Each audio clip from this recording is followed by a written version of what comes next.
FM North Las Vegas. With each show, I'm going to be your guide to the latest travel and entertainment news in Las Vegas, across the country, and around the world. Discover new destinations, forgotten favorites, and exciting travel stories by joining me, the Full Metal Traveler, each Saturday at 2 p.m. on Unscaled right here on KSHP AM 1400 and the all-new 107.1 FM North Las Vegas. The views and opinions expressed in the following program are those of the program's participants and do not necessarily reflect those of station staff, management, and advertisers. It's time for the most interactive radio program in Las Vegas today. It's time for Pushing the Limits with Brian Shapiro. Brian will talk sports, politics, entertainment, and anything that matters to you. Feel free to call Brian at 702-221-7283. You want answers? I want the truth! Now, Pushing the Limits, here's Brian Shapiro. All right, what's up, everybody? Happy Tuesday. It is Pushing the Limits. Thank you so much for joining us. We're all over the place, of course, on YouTube, TikTok, Twitch, our Facebook fan page. And I am very happy to announce we are also part of the Occupy Democrats Network. That's right, everybody. We're broadcasting live on their platform, which is awesome. And we have a lot to get to today and a lot to go over. If you're new to this show, well, we cover it all. But we try to do it from a standpoint of being fair, right? We're not right-wing Fox News. We're not OAN or Newsmax. I challenge people on this show, left and the right, even though I lean to the left on a lot of social issues. But that's what we do on this show. And at the bottom of the hour, it's going to be no exception to that because Drew Johnson is a guy that's running for Congress as a staunch Republican. He's going to be joining us in studio coming up at the bottom of the hour. So that's going to be a lot of fun. But, I wanted to start off the show by talking about X, formerly known as Twitter, Elon Musk, allowing Alex Jones back on the platform. And now Tucker Carlson is promoting his new Tucker Carlson network on X as well. I think they should probably call it the White Supremacist Network because that's who I think Tucker Carlson is. That's who I've always thought he is and still is to this very day, peddling conspiracy theories, pro-Vladimir Putin, the blatant racism that Tucker Carlson shows. And now he's promoting his new show, and he put together this 30-second promo video that I'm going to play for you.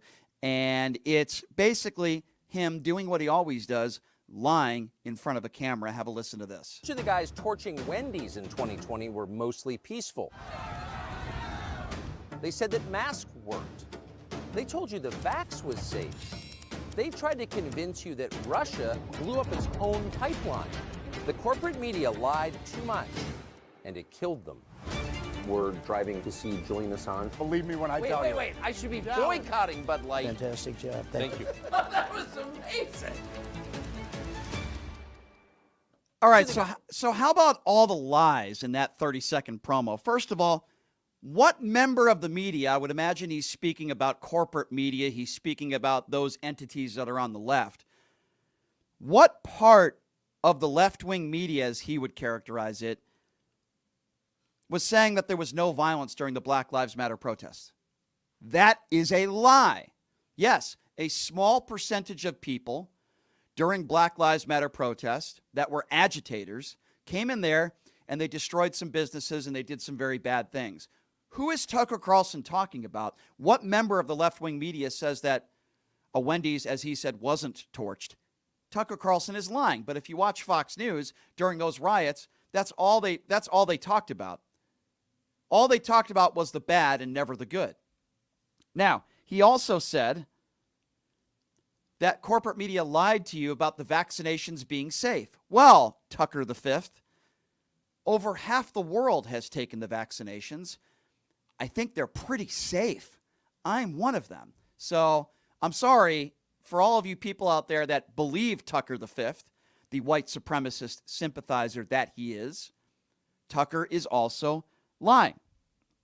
Now, there's a lot of other things he said in that 30-second promo that are blatantly false, that are lies, because that's what Tucker Carlson does. He goes in front of a camera. He tries to scare you. He blames the left for all the problems that you're facing, and then he continues to spew garbage on the air. and wears the Donald Trump knee pads, is a pro, even though maybe he wouldn't admit it.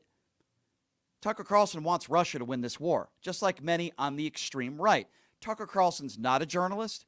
He was never a journalist. He's a right-wing propaganda fool who incites violence. That's who Tucker Carlson is. And he will always be that person because he cares more about clicks and he cares more about making money than actually telling the truth. Now, he went on and he put about another video up there that's about 90 seconds. And I'm going to dissect this one with you because, again, he's promoting the Tucker Carlson network, as I like to call it, the white supremacist network, because those are probably a lot of the types of people that support Tucker Carlson that are going to watch his show, which I will not be watching. Here is another promo, a little longer, explaining what the Tucker Carlson network's all about. Hey, it's Tucker Carlson. Something big is coming. You can probably feel it. Everybody can feel it. The next 12 months is going to be a wild time, probably like nothing any of us has ever seen. An economic meltdown, an unresolvable presidential race, unprecedented global migration. Right there for a minute, entire please. populations moving from continent He to says, continent. economic meltdown. This is what the far right does. They make the claim, even though unemployment just hit the lowest it's been in 50 years, he makes the claim that we're having some sort of, quote, economic meltdown. No, we're not. We're not having an economic meltdown. In fact, since the COVID situation and the lockdowns and all that stuff, Joe Biden's done a pretty good job with the economy. But again, another lie by Tucker Carlson. Do you think he ever used that terminology when Donald Trump was president? Like when COVID struck and there were lockdowns everywhere. By the way, I don't even blame Donald Trump for that. I think, his response to it was terrible, but governors shut down states. Did Tucker Carlson, when Donald Trump was president, ever call it an economic meltdown when a Republican was in office? Of course he didn't. Unprecedented global migration, entire populations moving from continent to continent, metastasizing foreign wars, chaos. Suddenly, everything seems at stake, control of the world and of your soul. How are you going to respond to all of this? The first step is knowing what's actually happening. That's not easy. Who's an ally? Who's an enemy? You can't always tell. What's true and what's a lie? Stop it. There's so much deception. Because when I think of actual truth, the first person I think of is Tucker Carlson. What's a lie? Hey, you right-wing buffoon clown, you white supremacist clown. Do you recall when you were working on Fox News when so many people at your network claimed that Dominion voting machines were the reason why Donald Trump lost the 2020 election and they had to pay upwards of almost $1 billion? And Tucker Carlson wants to lecture us on what the truth is and what lies are? Are you freaking kidding me? Are you serious? This guy wants to talk to me about truth and lies. This was the same guy behind closed doors that said he despised Donald Trump. Yet on the air, he sounds like Donald Trump's most staunch supporter. Because Tucker Carlson is a phony, and he's a white supremacist sympathizer who bows down to people like Kyle Rittenhouse. I wouldn't be surprised that if you went into Tucker Carlson's bedroom, I would imagine his wife probably isn't there very often, you would see a big poster of David Duke on his wall, because that's who Tucker Carlson is. There's so much deception. Big media companies won't help. Their job is to manipulate you. The government? Please. When was the last time you believed a word they said? Probably before COVID. We've been thinking a lot about all of this for the past 8 months. Oh, you have? We've traveled to various countries around the world. Oh, how to nice. see what America looks like from far away. Sometimes distance gives you perspective. Yeah. We've decided that we need something new, something relentlessly honest that the corporate gatekeepers can't touch. So we built a company called Tucker Carlson Network. Relentlessly Rolling it honest. out starting now. You may have already seen some of our content on X. Expect a lot more of that. Interviews, documentaries, analysis, facts, and honesty every day. We've got a lot of good people working on this, and we think it's going to make a difference. You can head to tuckercarlson.com to learn more. I'll do that. I hope you will. Yeah. I'll definitely do that. So the first thing I think about when I think of Tucker Carlson is facts and honesty. Are you freaking kidding me? This guy's trying to sell you the fact that he's going to be fair, he's going to be honest, and he's only going to report on the facts. Yeah, I can't wait until his next interview with Roger Stone or Kyle Rittenhouse. I'm sure that'll be very fair, and that'll be very honest. Give me a break. How can people watch this guy? How can people support this guy? How can people buy into his right-wing propaganda every single time he speaks? Now, I get it. There's going to be people on the far left that are going to be biased as well. But do they incite violence like Tucker Carlson does? Do they spew hatred and bigotry like Tucker Carlson does every day? I would beg to differ. The answer is probably no on that one. And while all this stuff is going on, Alex Jones is back in the news. He still hasn't paid up those families from the Sandy Hook shooting that he said didn't happen. This is the guy who gives Hitler fans a platform, Kanye West and Fuentes. This is the guy who gives Hitler lovers a platform. This is a guy who spews lies and hurts people, damages people's lives, and that is why Alex Jones is trying to file bankruptcy, even though a judge has said that he can't. And while all this stuff is going on, and families lost their 8-year-old and 9-year-old children in a school shooting, Alex Jones went on the air. And Alex Jones claimed that those parents that are still grieving to this day and will never get over their children's death were actors. That's not my term. That's the term that Alex Jones used. So he had his day in court, and now he owes a lot of money to those families. And I can't even imagine the pain that they've had to go through after losing their children. And then, all of a sudden, having to deal with Alex Jones and people coming up to them that are Alex Jones fans and saying things like that we learned in a courtroom. Well, Alex Jones says this shooting didn't happen. You're an actor or you're an actress. Imagine if you lost one of your children and then you had to deal with that because of Alex Jones. So why am I bringing him up today? Well, Elon Musk just made a public statement on X. He has restored the X account of this conspiracy theorist, Alex Jones. And his reasoning for doing so is saying freedom of speech.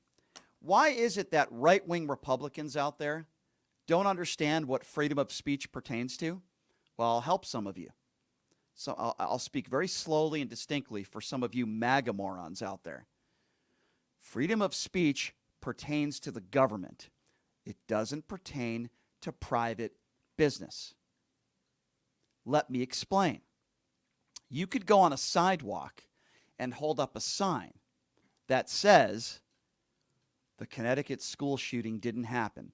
Or you could go on a public sidewalk, not private, and say you hate white people or black people or whatever religion. Now, I would call you despicable and I would call you a racist.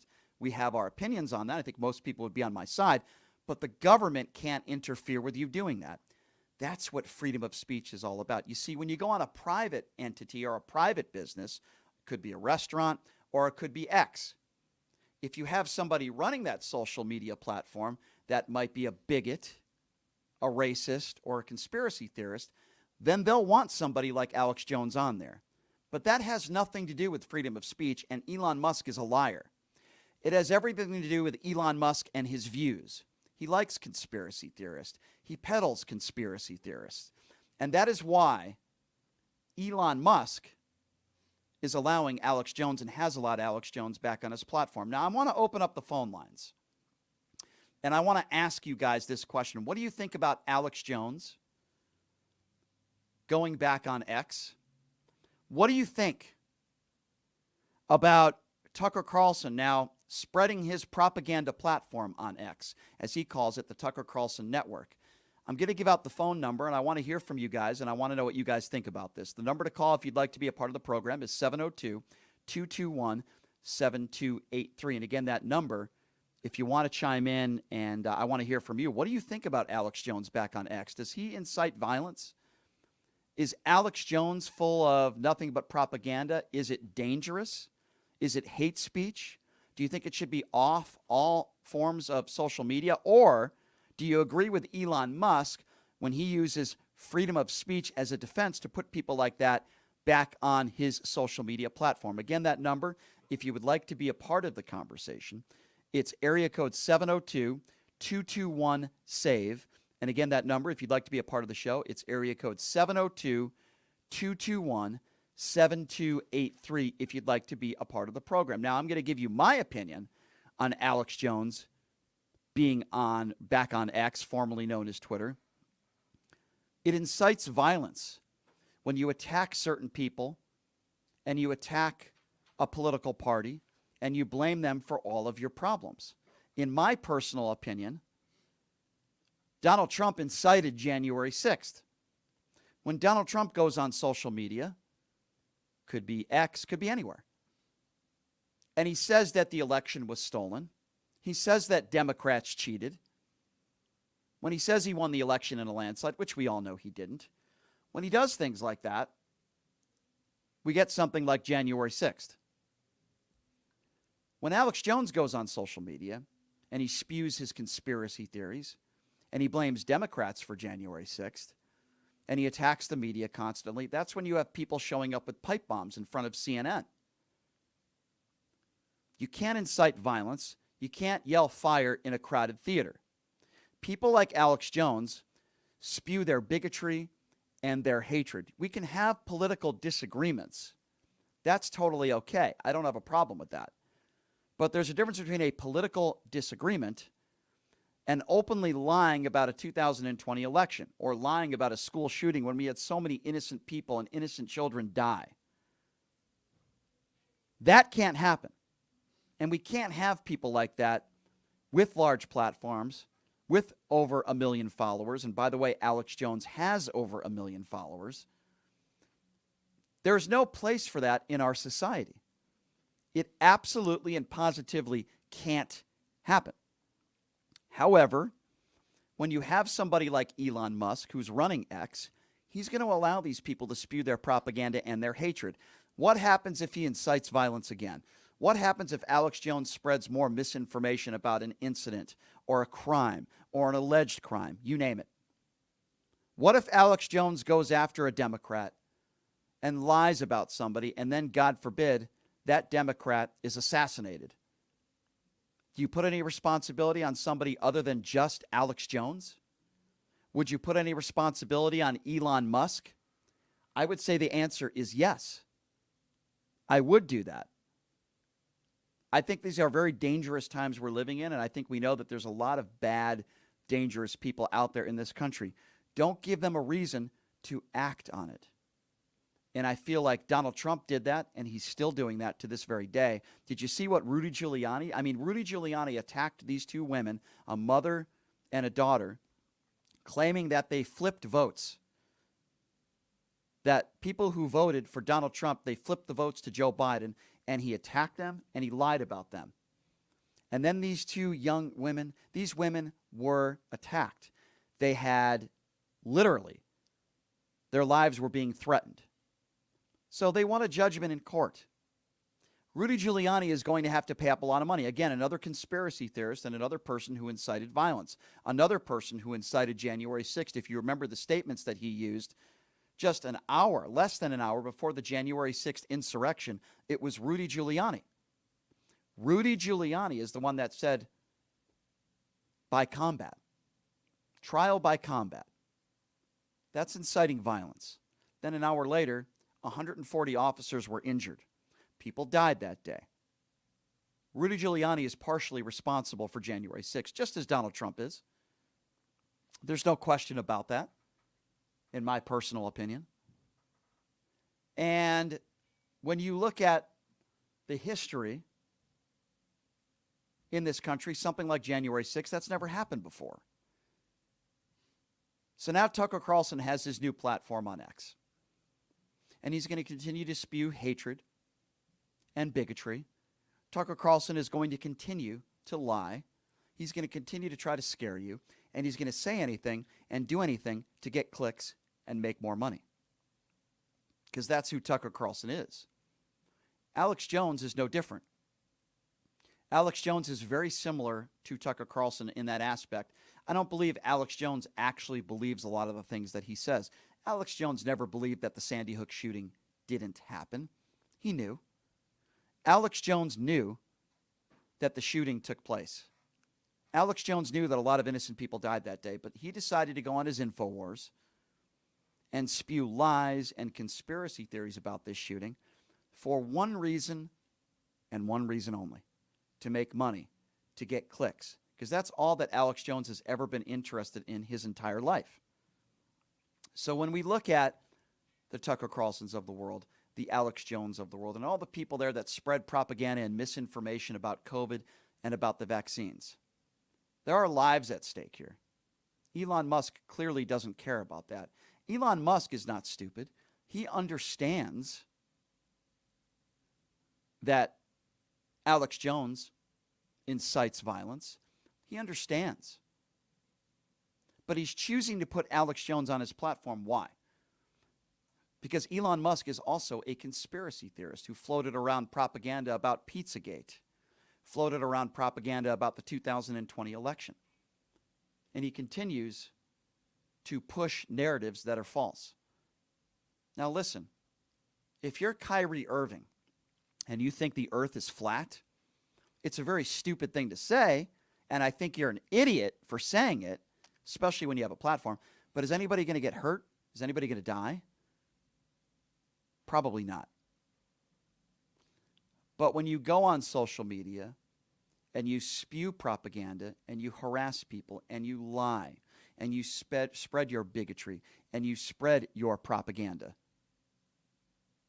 it can hurt people, and it has hurt people. If you spread your propaganda about January 6th, if you spread your propaganda about the 2020 election, that's when we can get something called an insurrection. That's when over 1,000 people can be convicted of a crime or crimes, very serious crimes, because it's lies, and it's meant to scare you.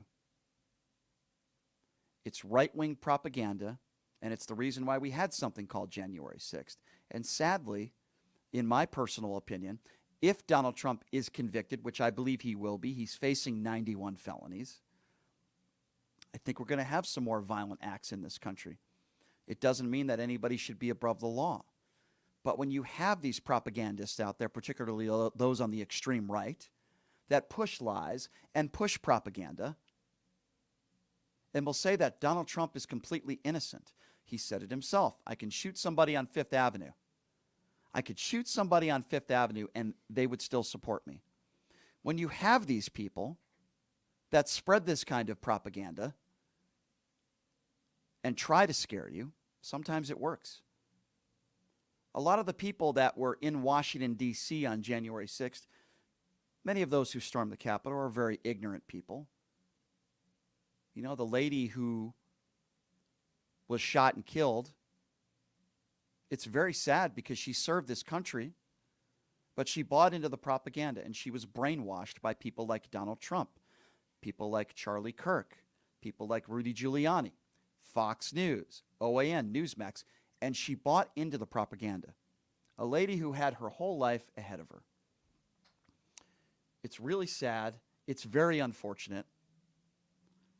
And I don't want to see people like Alex Jones on this platform anytime down the road. But unfortunately, I'm not Elon Musk and I don't own X. All right, ladies and gentlemen, here's what we're going to do. We're going to take a quick break. And when we come back, we're going to be joined by a man. His name is Drew Johnson. He's a Republican running for Congress. And we're kind of pick his brain a little bit. Talk about the MAGA cult. Talk about Donald Trump. Talk about his criticisms of Joe Biden. I know it's going to be a really good conversation. Again, that number, if you'd like to be a part of that, 702-221-SAVE, 702-221-7283. We'll take a quick break, and when we come back, Drew Johnson's going to be joining us in studio. You're listening to Pushing the Limits right here on KSHB.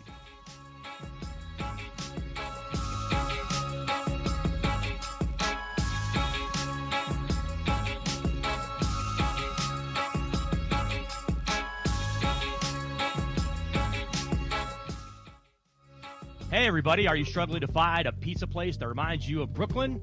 That true blue New York style pie? Well, worry no more. Stallone's Italian Eatery Pizza is a knockout. We're located at 467 East Silverado Ranch Boulevard, just off of Premier Road, half a mile east of South Point Casino, just minutes from the Las Vegas Strip. Come by and grab a slice of pie. Plus, check out our Brooklyn-inspired Italian cuisine. Our sandwiches are super. Hero, that is.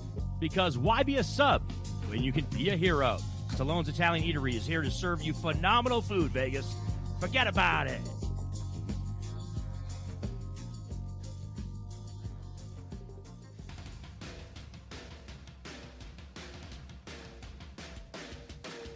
Hey everybody, it's Brian Shapiro from Pushing the Limits here. I want to tell you guys about my good friends at the Postal Annex. They have a notary signing agent on-site daily, no appointment needed, and they offer a full scale of printing services from shipping labels to documents, business cards, banners, photos, and business signage. They're your passport service headquarters. They offer passport photos, and they can renew your adult passports. If you're traveling in a hurry, they can get those passports to you within 7 days or less. Mailbox rentals with a physical street address, and they also receive your packages from Amazon, UPS, FedEx, USPS, and more. Here's the best part. If you're a Pushing the Limits listener, they have an introductory rate of only $39 for a 3-month service. You can't beat it. Give them a call, 702-873-8005.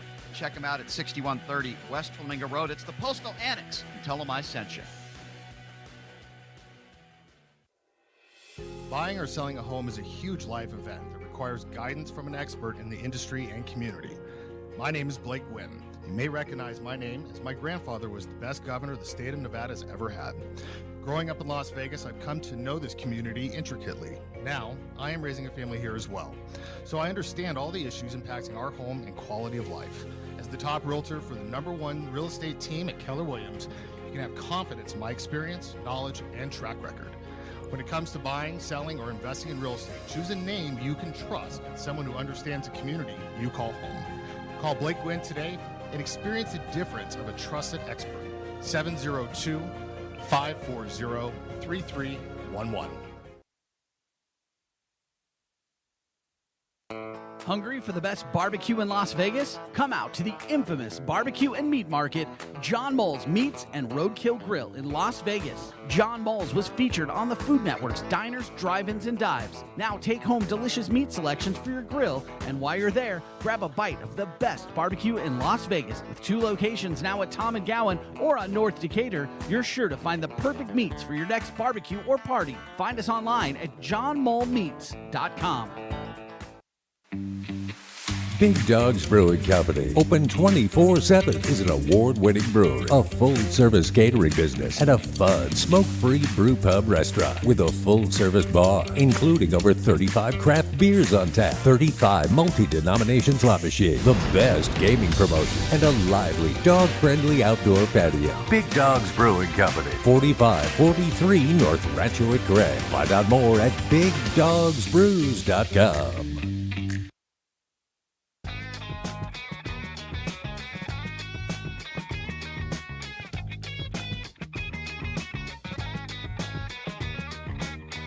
All right, welcome back. It is Pushing the Limits on a Tuesday. Thank you so much for joining us. So, unless you're living under a rock, you know that the next year is going to be very, very interesting, not just from a presidential race standpoint, but elections across the country. And I speak to all sorts of different people, Republicans, Democrats. We've had all sorts of people in this studio, and I appreciate anybody that's willing to come in and have a good conversation, whether we agree or disagree. And the guy joining us in studio right now, his name is Drew Johnson. So he's run for office before, and he's running now to be your next congressman out of the great state of Nevada. And Drew Johnson joins us in studio right now. Drew, thank you so much for being here. How are you? My pleasure. I'm good. How are you guys? I'm doing okay. I appreciate you being here as always. So you ran for Clark County Commissioner. You lost by a little over 300 votes, so it was a very close race. So if somebody said to you, Drew, okay, you lost as Clark County Commissioner, why run as a congressman? What would you say to that? I'd say 2 things. First of all, with the Clark County Commission, I've got a background doing open records, holding government accountable, doing government watchdog work, and there hasn't been a Republican on the Clark County Commission now in 15 years. So my goal there was to bring some sunlight. Anytime one party controls everything, it's bad for taxpayers, it's bad for voters, it's bad for people in the community. With Congress, it actually makes a little bit more sense with my background. I've been working for over 20 years at free market, limited government think tanks at the federal level, places like National Taxpayers Union, American Enterprise Institute. And my my job for 20 years has been to give good lawmakers good policy proposals that become law, hopefully. And here we've got a situation where in Nevada's 3rd District, we've got Susie Lee as the incumbent, and she is not, in my opinion, and in the opinion of a lot of people, a good lawmaker. So when I ran for Clark County Commission, I was the best performing Republican in my part of Southern Nevada, which is about 70% of the congressional district. So people have voted for me, they're familiar with me, and I think we can get it done. All right, so a lot of questions, and certainly I want to talk to you about a lot of local issues, but let's start on the national scale, if that's okay. So this is a question that I always ask Republicans, and I don't know what your answer is going to be. Would you agree that Joe Biden is a free and fair elected president, that he won fairly in 2020? I haven't seen, based on the way, let me talk about my experience in Nevada first. There are reasons why people are frustrated with our electoral system in Nevada. Universal mail, the way we do signature verification. I understand why people are frustrated and why people have concerns about vote counts being accurate and things like that. But let me say, if you vote in Nevada, your vote will count. And I'm afraid that some of the narratives that some Republicans have pushed have hurt us. And I saw that in my run for Clark County Commission, where I had 24,000 Republicans in my district who didn't vote. And I think a lot of that was because of that narrative. And as you mentioned, I lost by 330 votes, by close. a quarter of a percent. So what would you say about Joe Biden, though? Would you say he's a free and fair elected president? I would say that nothing I've seen would change the result of the election. Okay. So yes. So fair to say yes. Okay. Yeah. I appreciate that. All right. So going to Nevada, you mentioned about some of those Republican narratives, which I believe are lies. Mike McDonald, I believe 5 others, the chair of the Republican Party here, has just been indicted for an alleged fake electorate scheme. Now, he's not the only one. What do you make of this? This is the chair of your party right here in the state of Nevada who has just been indicted, and he wouldn't answer the question by the FBI, which was, basic questions about possibly being a part of allegedly a fake electorate scheme, and he pleaded the 5th. I have to ask you, as a Republican running for office, what do you make of that? Well, let's back up and talk about history. This is not the first time that in our nation's history that somebody has been accused of having, being a fake elector. I think we've got 2 issues here. One is, I think there are a lot of members of Congress I know who are brilliant and a lot who are not, but no member of Congress would have accepted, votes from Nevada that were for Trump, because the accepted outcome was that Biden had won Nevada.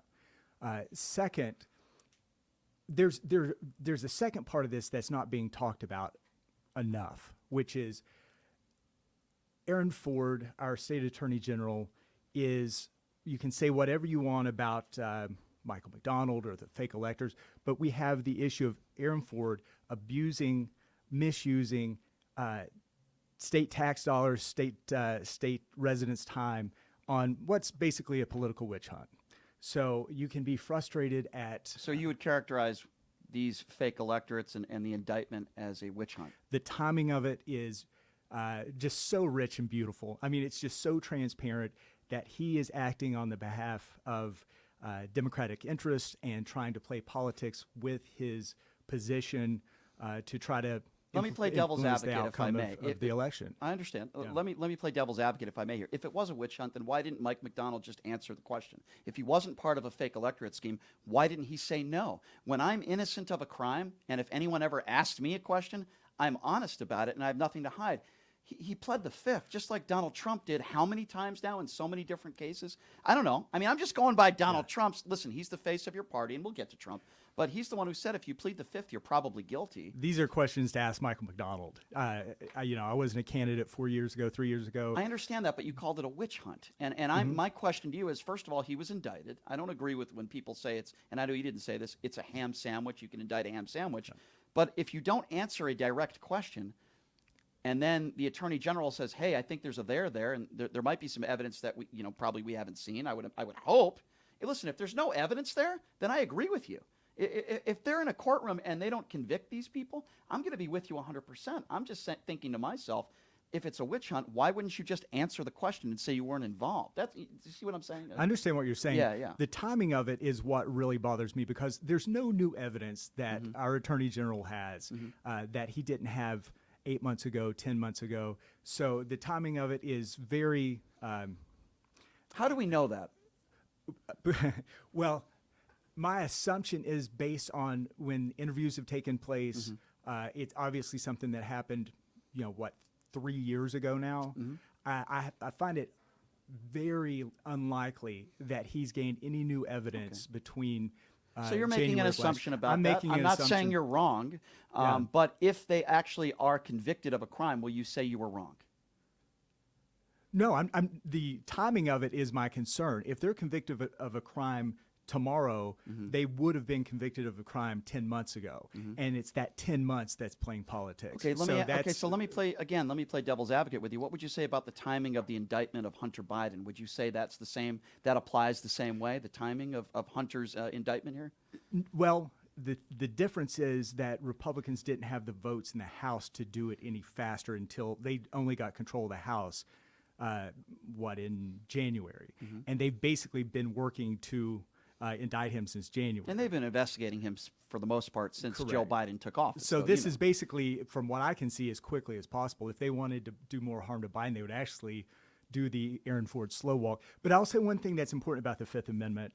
I think all of us come in with notions about what the Fifth Amendment means, but it was very clearly the founders' intent that the Fifth Amendment wasn't some sort of proclamation of guilt. So that's something that's well, I'm just going by what Donald Trump said.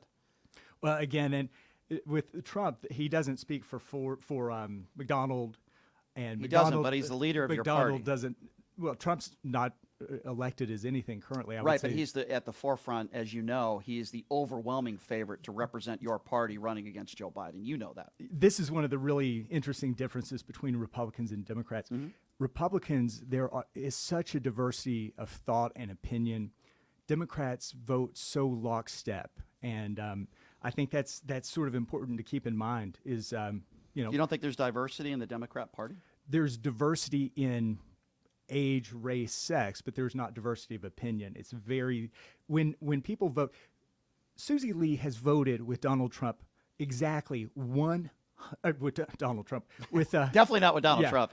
Yeah, exactly 0% of the time. With Biden, 100% of the time. I can assure you that if I'm serving under Biden, serving in Congress, and Biden is the president, Trump's the president, DeSantis is the president, Nikki Haley's the president, whoever it is, Newsom's the president, I will not vote with that person 100% of the time. And that's just a reflection of not doing a good job on Susie Lee's part by voting with somebody 100% of the time. Okay, going by that theory of diversity in the Republican Party, why is Donald Trump such an overwhelming favorite? You have established people that are running for president on the right, whether it be a Nikki Haley, even though I'm not a big Ron DeSantis fan, you've got guys like Ron DeSantis or, newcomers out there. You got Chris Christie up there. Why is Donald Trump such an overwhelming favorite within the Republican Party? First of all, you would have to ask voters because, I'm not an electoral Are you a Trump supporter? prognosticator. I am a supporter of whoever can beat Joe Biden because I think Joe Biden has been so damaging to our country. And to answer your question more directly, why are people supportive of Trump? It's because people think that Trump can end the 3 years of really bad outcomes for American families that we've had under Joe Biden. And I think that if they thought that could be, a different candidate, they would coalesce behind a different candidate. But Trump is clearly, according to all polls, performing better against Biden than other people. So I think that is, say what you will about Trump, I think that is very appealing to a lot of people, even people who don't love everything Trump has done. I really want to pick your brain about Joe Biden, and I promise you we're going to get to that because I want to get your thoughts on the Biden administration. But I still hear this within the Republican Party that those on the right it's the law and order party. Then why is it that there are so many people in this country, including those that are up there on a stage running for president, when asked, if Donald Trump is a convicted felon, which, by the way, I believe he will be. I know those are 91 alleged crimes that he committed, 91 felonies. I would be hard for me to believe that he's going to be found innocent on all of those. And yet people still raise their hand, and I don't know what your answer would be on this, that if Donald Trump is a convicted felon, no matter how much you dislike Joe Biden's policies, that you would still vote for a convicted felon. What does that say about the Republican Party today? Well, I think it shows how bad Biden's policies have been for America. But with, as far as Trump's concerned, I'm not running Trump's campaign. I'm not working for Trump's campaign. I'm worried about Susie Lee and what she has done to our community in Southern Nevada. So I think the sort of Trump questions would probably be better suited to somebody. But here's in why I his asked you. circle. Here's why I asked you that. Because you criticize Joe Biden a lot. A lot. You're not somebody that doesn't talk about national politics, and that's okay. And that's why I wanted you in. I want to talk to you about these issues. But let's talk about Joe Biden. I should point out, I've criticized Trump for things. Trump, for example, I'll give an example of something that was not a successful policy. Yeah. And that's the tariffs with China. A tariff is a tax on consumers. Right. And that ended up being a small portion of the reason that we're facing some of the issues we're facing today economically, a very small portion compared to Biden. But I make no bones about the fact that anybody who's elected president, I'm going to have issues with. I did not endorse, when I was a newspaper editor, Mitt Romney, because I don't feel like he reflected the values of Republicans very well. I've had situations where I've called out members of my own party through the think tanks I've worked for, through the columns I've written, on TV, on radio. So my goal is to elect people who advance freedom, limited government, free markets, and most of the time Republicans do that a heck of a lot better than Democrats, and that's why I'm a Republican. Yeah, and again, I understand that. Let's talk about a national topic though that hits home, and I appreciate you talking about UNLV and thoughts and prayers with the victims, and I think I had somebody in studio here yesterday that locked herself and barricaded herself in a classroom for 3 hours. Right? It's terrible. We both agree on that. Absolutely. I'm trying to figure out what the Republican platform is, or even your platform, quite frankly, on gun violence. We have some of the most gun violence we've had in this country, in the history of this country. Clearly what we're doing is not working, or lack thereof of what we're not doing. So tell me your criticisms of the Biden administration or Democrats when it comes to guns, and maybe some solutions when it comes to Republicans or like yourself. Sure. First of all, gun violence numbers are fairly consistent. Keep in mind that most of the gun deaths are suicides, the way that they're measured. With guns, the real problem is that there are 440 million of them. So I believe in the Second Amendment. I believe that, as do I. I believe that people should have the right to bear arms. There's no solution that all these Democrats, we're going to do a gun buyback, we're going to get guns out of people's hands. The fact of the matter is, when you have 100 million more guns than you do people, that you're never going to have an effective solution when it comes to taking guns out of people's hands. So that gets to the why can 99.999% of people who are great people use guns safely and never use them for crime? And that goes to addressing that very small fraction of people with improved mental health services, with taking these sorts of red flags that we get about we heard about the school shooter, not the school shooter, but the shooter in San Antonio last week, who was saying, I'm going to shoot stuff up, I'm going to kill somebody. Right. When somebody says that, we need to have the systems in place. And I believe that we largely do here in Southern Nevada. I think our police department here is wonderful. But we need to be able to check on those people. We need to be able to get those people mental health. And so to that extent, I think, the easiest solution to our gun violence is a mental health solution. So I think that's one of a lot of issues, and I agree with you on everything you just said, Drew. The problem I have is, and I think you understand, Democrats have put forth multiple bills in the last several years to put money for to help people when it comes to mental health. And Republicans, not you, but Republicans have voted against it. And my issue is, okay, I agree with you. Mental health is a big issue in this country. I think there's a lot of issues, though. That's one of them. I'm with you. Are you comfortable with a kid when he turns 18 years old walking into a gun store with no training at all and buying a bunch of AR-15s and thousands of rounds of ammunition? I mean, in a way, that's what happened in Uvalde. I guess that's my question. Are you okay with an 18-year-old buying weapons like that? I'm certainly okay with an 18-year-old joining the military and defending our country, so it'd be but they're hypocritical. trained. Well, I hear you, but the argument that I hear is they're trained, though. An 18-year-old, and bless their soul, brave men and women in uniform, I have the utmost respect for them. But they have to be trained on how to use those weapons. And this isn't a federal issue. This goes to states, but there are a number of states that have certain laws in place when it comes to gun safety schools, training, things like that. I think there's certainly a place for that, and I don't have a problem with that. But all these laws we're talking, Democrats want to take away this gun or want to ban that gun, or Republicans react like murder's illegal, period. And so it's any additional, we're going to give them 10 extra years if they shoot people with this kind of gun. It's all so stupid. There are laws in the books that say that it's illegal to do what happened at UNLV 50 different ways. I mean, carrying a gun on campus. But should we make it easier for people to get their hands on guns, though? There's nothing we can do to make it easier than it already is, because people can meet some guy in the alley and give him $100 and get a gun. That's the fact of the matter. Then why are grenades illegal? Why are certain machine guns illegal? Why are there laws put in place where you can't, and there's not many hand grenades you could find on the streets? Well, the big reason that there aren't many hand grenades that you can find on the street is because there aren't that many hand grenades commonly available. Well, that's my point. So why should we have so many guns? We have 440 million guns already in 140 guns per 100 people. I agree with you. Right. Don't you think we're a country that is infatuated with our guns? Don't you think it's not a coincidence that we have more gun violence in this country than almost any other country in the world, and we have more guns than any other? Well, don't you think that that's not a coincidence? The reason for that goes back historically, when after wars people were allowed to take their guns home with them.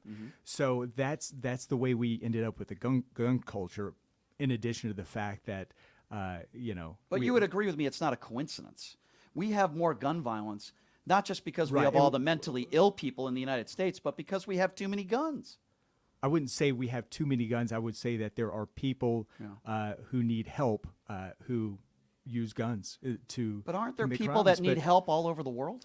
Yeah, it's not just the United States, well, right? and to that point, you see, these sword attacks in Europe. So it's just whatever somebody has at their disposal. But hold on, Drew. Hold on. Let's backtrack a little bit here. Are you comparing a sword to a gun? Because if that's the case, why aren't there so many mass killings in this country with swords? I don't understand that analogy. You're missing the point. So in Europe, there are lots of mass killings by stabbings. We had, in England, 7 people die with one guy with a sword in a crowd. Here, it's whatever is easily available. So you think swords are just as dangerous as AR-15s? I'm certainly not saying that, but you brought up the swords, not me, and that's why I'm trying to pick your brain on it. You're missing the point. AR-15s are not dangerous in the hands of law-abiding people.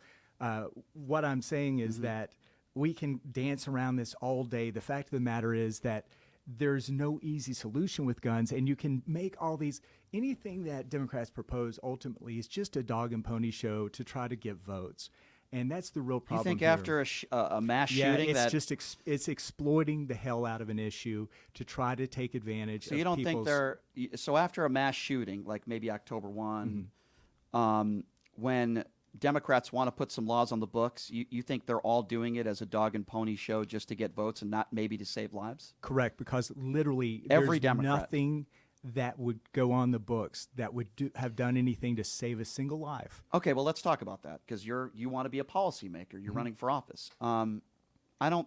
Let's first of all, I think the age should be 18 to 21. We'll respectfully disagree on that. Comprehensive background checks that Representative Murphy tried to pass in Connecticut just the other day. Republicans, for lack of a better term, shut that down. I believe that would save lives. I believe we need to have stronger laws with illegal guns. You talked about that. If you sell an illegal gun to somebody, it should be a mandatory prison sentence. If you commit a crime with an illegal gun, it should be a long mandatory prison sentence. Red flag laws. I'm not saying if you're my neighbor and you don't like Brian, you should be able to call the police and say, hey, Brian threatened my life. Take his guns away. No. But it should be a case-by-case basis. That's the issue with red flag laws, is though there's no way to do it in a case-by-case basis that works. You can basically, I don't like Brian, I'm going to call the cops on him. Well, look at Uvalde, Texas. The cops were called out to his residence 60 times. He should have never been allowed to have a gun. Here's why I say... And that's been proven a complete failure by that police force. Right. Almost every person involved in that police force has been fired or quit. There's no way there's no way that would happen in Metro Police here under... So there's a couple things that I mentioned. Let me ask you, I know driving a car is a privilege. I get that. However, when you have to get your driver's license, we've all been through it, Drew, right? I would imagine you were probably 16 or 17. I was. Yeah. It's nerve-wracking. You got to sit next to somebody, an instructor. They check your eyesight. They check a little bit of your history, medical history, and you have to learn how to drive a car and drive it safely. I understand owning a gun is a right. I get that. But why can't we have a little bit of that, a little bit of mandatory training, know how to shoot a weapon? That's the part that I don't understand. That's a state issue. That's the problem. So not the problem. It's the wonderful thing about the 10th Amendment is that if we want that, then our state legislature. Would you want that, or are you against that? I've got no problem with some sort of couple hours training. Yeah. Training for people who want to be able to use guns, safely. Drew, I think that would save lives. For example, if you and I, God forbid, are in a supermarket or wherever, a mall, and we have a active shooter situation, wouldn't you want somebody with a gun there that knows what they're doing, not some 18-year-old kid that doesn't even know how to handle a gun?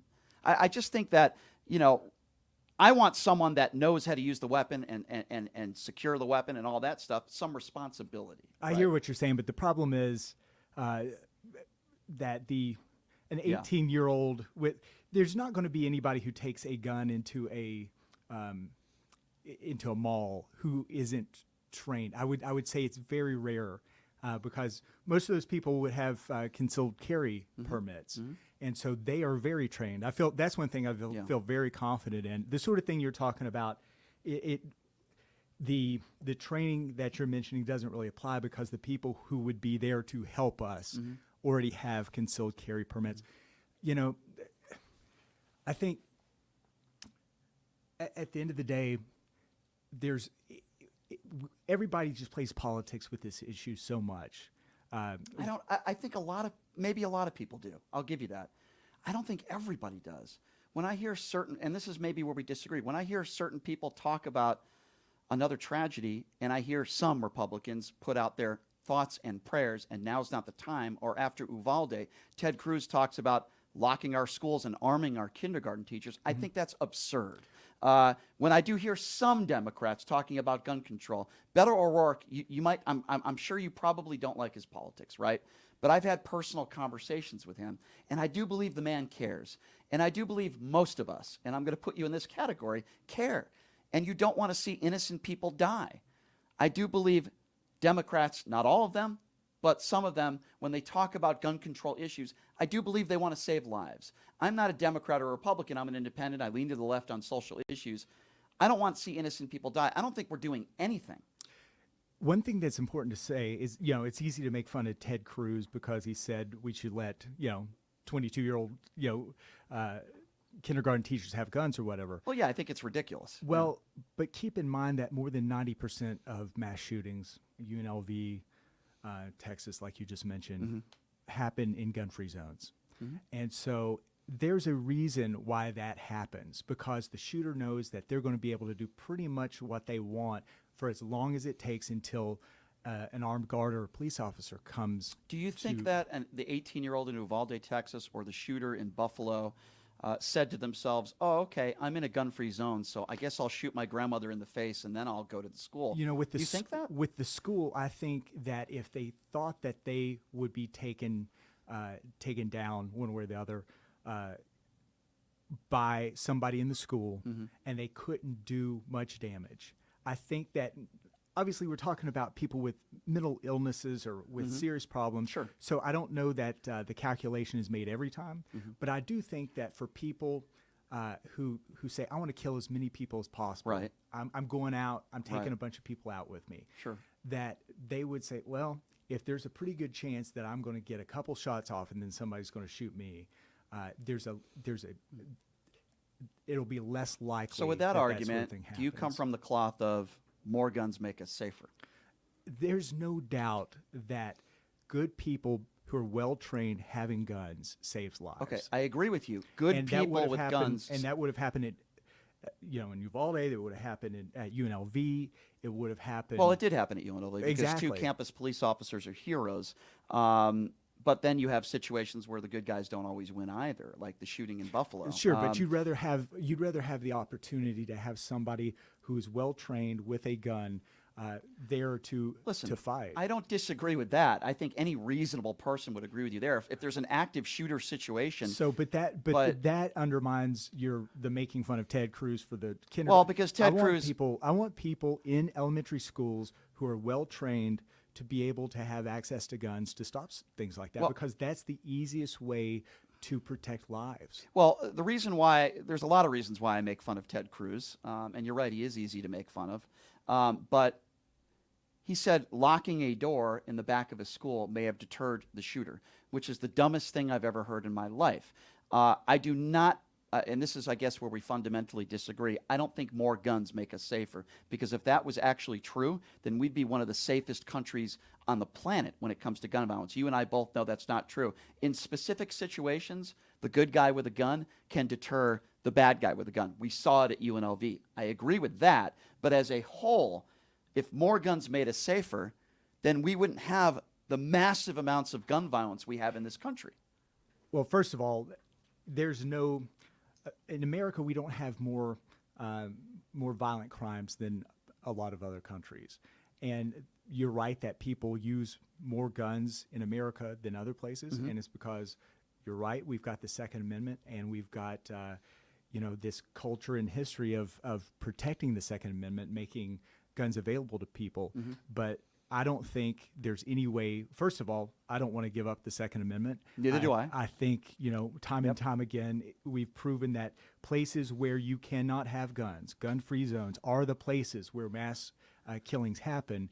And when you take away the gun-free zone designation, when you have people who have concealed carry, who are well-trained, people have less of a chance of these mass shooting incidences.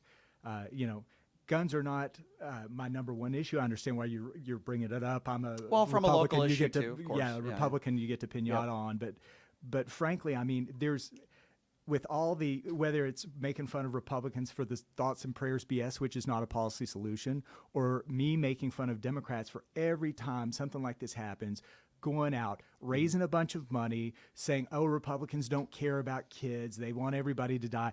It's just such a political charade by both sides.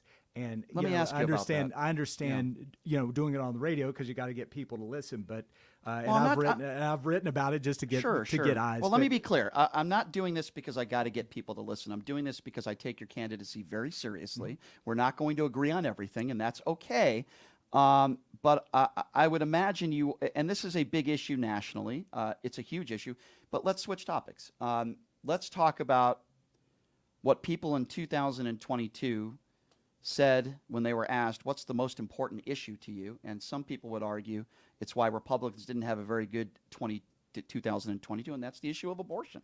There are a lot of Republicans out there. I don't know what your take is on this, by the way. I have no idea. But there are some Republicans out there that want to ban abortion completely across the board. So, you're running for Congress. I want to get your thoughts on this. What are your thoughts on abortion? Do you believe that a woman should not have the right to choose? My thoughts are that as a result of the Dobbs Supreme Court decision, the abortion is a 10th Amendment issue now. It's a state issue. And I live in a state and will represent a state that has decided that abortion is legal to 24 months. I will hold my hand up and say that I promise to uphold and protect the laws of the land, which are federal, state, and local. Yep. And in Nevada, we have decided, the voters of the state decided that abortion to 24 weeks should be legal. Sure. And I live in this state willingly, and that is clearly what voters want. So I think that the issue at this point isn't about, on the federal level at least, when you're talking about electing members of Congress. This is the case in some state legislatures. But the Congress, the federal level, has almost nothing to do with abortion at this point. Where we, as Republicans, people who believe that abortion should be limited, there are opportunities now not to fight those fights at the policy level, but to fight them at the grassroots level by supporting things like better adoption options, improving foster care services, giving money to crisis pregnancy organizations, because I think we can all agree that there should be fewer abortions, and that people who do choose to keep a child in tough situations and then give that child up, that child should be given the best opportunity possible. I don't necessarily disagree with anything you said. Again, I don't want to sound like I'm blaming Republicans for everything, and I might sound like that today, but you're a Republican, and I want to challenge you on some of these things. They vote against maternity leave. Republicans vote against governmental programs that would help a single mother raise that child. We have hundreds of thousands of kids right now that are waiting to be adopted, and that's for the most part abortion being legal. If these Republicans out there want to ban abortion across the country, we're going to have millions and millions of kids that are going to be unable to be adopted. I just don't think, forget about even your opinion on abortion. From a pragmatic standpoint, how could these Republicans want to abolish abortion altogether? It doesn't make sense to me, logistically. I mean, there's no role for abolishing abortion in Nevada. So I get that. I get that, and I appreciate. Nobody in Nevada is having this conversation. I get that. This is a conversation you should have in Alabama. Well, the reason why it's an important, I think, an important conversation is because if somebody is going to vote for somebody like you, I think they want your personal opinions on abortion. So let me ask it this way. And by the way, I appreciate the fact that you're willing to respect what the law is in Nevada. But I don't know if you've ever answered this question before, because I don't know what your answer is. What is your, Drew Johnson, what is your personal feeling on abortion? And if you had it your way and you had the opportunity to create a law, what would it be in regards to abortion? First of all, I think that everybody agrees, except for extremist Democrats, that very late-term abortions are absolutely disgusting. Yes. And that's something that... Unless there's a health issue, right? With absolutely. The mother. Okay, absolutely. so we agree on that. Health and safety of the mother. Sure. And those are the only sorts of discussions that are had at the federal level now. So, if abortion were a major issue for me, I would run at the state level, or I would start a ballot initiative, because the fact of the matter is there's nothing at the federal level that can be done about abortion other than just like we were talking about with guns, kind of dog and pony show votes that both sides bring up to try to get an edge when it comes to election season. Do you think abortion is murder? I think that late-term abortion, where the kid could be born and get up and walk over and make a sandwich, is absolutely murder. I think that agree. Abortion, the discussion of whether abortion is murder at earlier levels is a personal decision that I'm not going to be involved in. It's a very tough, horrible decision that a woman, and hopefully as much as possible the man, is responsible to make. So, if you believe that abortion is murder, you should probably go live in a state that doesn't allow 24-week abortion. If you think that abortion is great and we should have tons of abortion, then you should go to a state that allows babies to be thrown in dumpsters after they're born. Here in the sort of... Is there a state that allows babies after they're born to be thrown in dumpsters? Well, there are states where post-birth abortion happens, Colorado being an example. But with abortion, it's not a public policy battle to be fought in Nevada. It's set law. It's 24 It sounds to me weeks. like your opinions are very similar to Nikki Haley's opinions when it comes to this issue. You're pro-life, yet you don't want to arrest women for getting abortions, right? And you agree on maybe a 3 or 4 month ban, which, by the way, I would be okay with. Is that a fair characterization of your opinion on abortion? You kind of take the Nikki Haley approach to it, which is a moderate approach for a Republican, I would say. Well, I mean, if my wife were pregnant and we had an unwanted pregnancy, I would certainly hope that she would keep the kid. Right. For myself, I know where I stand. Sure. But yeah, it's not appropriate at the federal level for us to make laws, and clearly Dobbs set that. If I'm fortunate enough to be in Congress, I'm not going to make laws that infringe upon the state's rights. And again, here in Nevada, we've got very liberal abortion limits that are 6 months. So I asked you a lot of questions about Trump. I can't guarantee I won't ask you anymore, but I do want to talk about Joe Biden. You have been very critical of the Biden administration. You have been very critical of Democrats. So if I asked you, what are your biggest criticisms of the Joe Biden administration, Drew, what would you tell me? I think that the two things I can point to most easily as far as the impact that it's had on people's lives here in Southern Nevada, one is his energy policy. Look, there's a place for green energy. There's a time when most of our energy will come from renewable sources. That time is not now. And doing things to limit our ability to use like natural gas, for example, or force us to import oil and natural gas from countries that don't have our best interests at heart is a national security threat. It increases the cost of everything because ultimately everything we consume is either made with or shipped by fossil fuels, and so that's at the heart of the inflationary issues that we're seeing now. The other issue with the Biden administration that I would say is the biggest problem is the approach, and Republicans messed this up. George W. Bush messed this up big time. The approach that government needs to be involved in everything, needs to fund everything, that we shouldn't take a critical eye about what constitutes the proper role of government, and cut wasteful spending, cut programs that we don't need. And as a result, we've spent 3 years just printing money that we don't have to fund things that we don't need, and that's been adding to the inflation. So, is that so? You blame the Joe Biden administration maybe for our debt? Is that what you're saying? No, I'm saying that he has exacerbated inflation. a problem that basically every president in my lifetime has been guilty of to some degree. No president has been as guilty of it as he has been year to year. And so when it comes to spending. Okay, so let's go with that. Let me start with that. Donald Trump put us in more debt in 4 years than certainly Obama did in 8. Did you have the same criticism for Republicans and Donald Trump? Absolutely. You can Google my name and Donald Trump. I've written op-eds, columns about my concerns about Trump spending. I do think that Trump was better about taxes, and the way that he lowered taxes, led the charge on lowering taxes, ultimately stimulated our economy so that we were able to pay for some things better than we have been under Biden. He did give a lot of tax breaks for the rich and the top gave 1% a heck of a in this lot country. So I think some people would characterize that as not really helping most of America, but helping the ultra elitist rich and the CEOs of Fortune 500 Well, companies. Unlike Biden, rather, Trump also gave tax breaks to middle-class people. Biden increased taxes on basically everybody who makes more than $80 grand a year.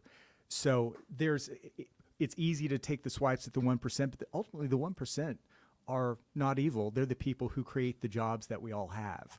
So I'm thankful for the 1%. The more money that they can make, it's not like a negative sum game. It's not like a pie that we all have to share. when the 1% are making more money, it's because they are growing our economy. I'm okay they're with creating capitalism. I'm not more one of those. jobs. I'm not one of those people that's against capitalism. But I do think when you're making billions and billions of dollars, like a Walmart, for example, they probably should be paying their employees more than maybe $8 an hour. At least some of them. Well, I mean, you got to think that most states and most states have minimum wage laws that are based on the cost of living in that area. So if they're paying $8 an hour, generally we're talking about places where you can buy a house for $120,000 and you can live a very nice life for $30,000. But you get my point, though. I mean, when someone's making boatloads of money and they're not paying their employees a livable wage, I have a problem with that. It's very difficult to tell people what to do, but I have an issue with that. If that's a problem for those employees, we're living in a wonderful time to be an employee. It's very easy to vote with your feet. And so I have a hard time believing that Walmart is staying open, underpaying people to the extent that you're claiming because they could go across the street and get a better job elsewhere. That's one of the great things that we've got going. We're not indentured servants. We're not slaves. Sure. We have the choice to work where we want, and if somebody feels like they're being underpaid for their skills. Well, there are certainly some people that are in better positions than others, people that have educations. So you mentioned the term national security threat. Do you believe Joe Biden is a national security threat? I think that there have been things that, there's no doubt that Joe Biden, there have been things that Joe Biden is a national security threat because people see America right now as weak. I think that what happened in Ukraine wouldn't have happened under other presidents. And there's no doubt the way that the Afghanistan withdrawal was handled.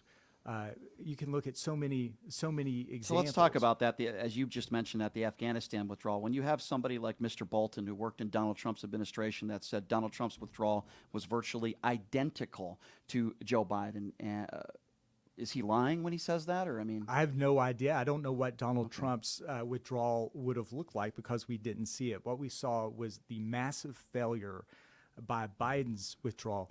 And, there's no doubt in my mind that we would not be in the position we're in, both with Israel and Hamas and also Russia and you think Ukraine. Hamas, who, and we probably agree on this issue, Hamas obviously a terrorist organization, Absolutely. right? We agree on that. And I would imagine you're pro-Israel.